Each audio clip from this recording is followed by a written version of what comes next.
तो देखिए, देश को 15वें राष्ट्रपति के रूप में द्रौपदी मुर्मू मिल गई है। उन्होंने विपक्ष के उम्मीदवार यानी कि यशवंत सिन्हा को भारी मतों के अंतर से हराया और ऐतिहासिक जीत भी दर्ज कर ली है। इस दौरान भाजपा के तमाम नेताओं सहित खुद प्रधानमंत्री ने भी मुर्मू की जीत पर उन्हें बधाई दी और जमकर जश्न मनाया।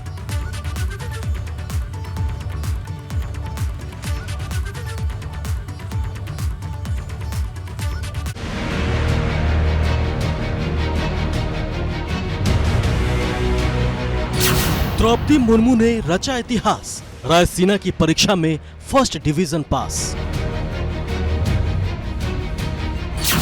देश की पहली आदिवासी महिला बनी राष्ट्रपति, विपक्ष पर भारी पड़ी एनडीए की रणनीति।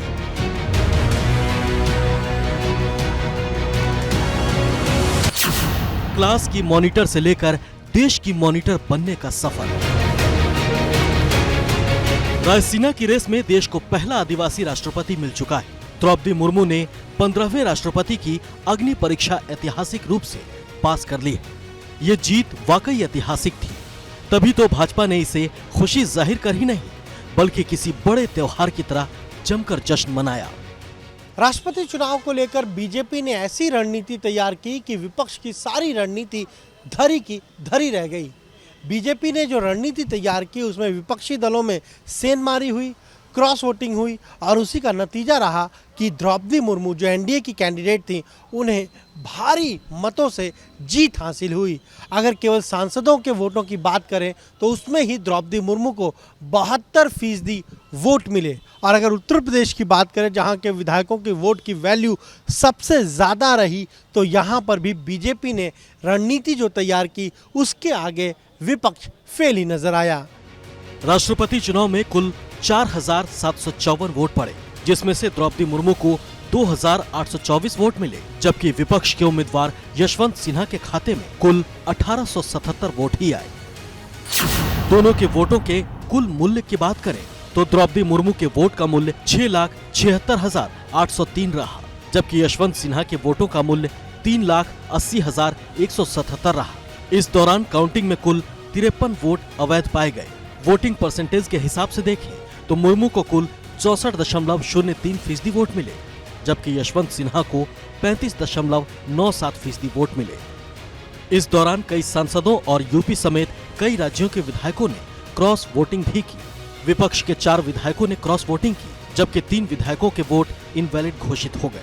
यूपी से भाजपा को कुल 283 वोट मिलने थे, जबकि 287 वोट पार्टी के खाते में आए।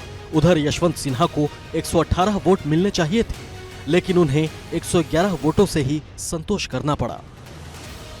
मुर्मू की जीत के बाद खुद प्रधानमंत्री नरेंद्र मोदी ने उन्हें बधाई दी और जीत को ऐतिहासिक बताया। पीएम के साथ साथ पार्टी के तमाम नेताओं ने भी द्रौपदी मुर्मू की जीत पर उन्हें बधाई दी।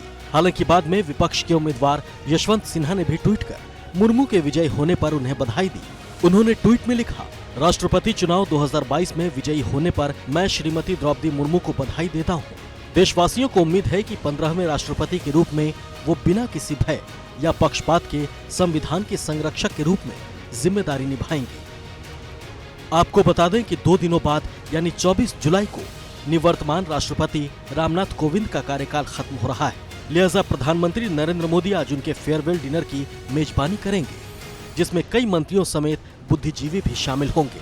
साथ ही कई सीएम भी रात के डिनर कार्यक्रम में पहुंचेंगे, जिसमें यूपी और उत्तराखंड के मुख्यमंत्री भी मौजूद रहेंगे। नई राष्ट्रपति द्रौपदी मुर्मू 25 जुलाई को देश की 15वीं राष्ट्रपति के रूप में शपथ लेंगी।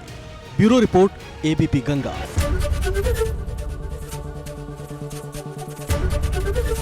एबीपी गंगा, खबर आपकी, जुबान आपकी।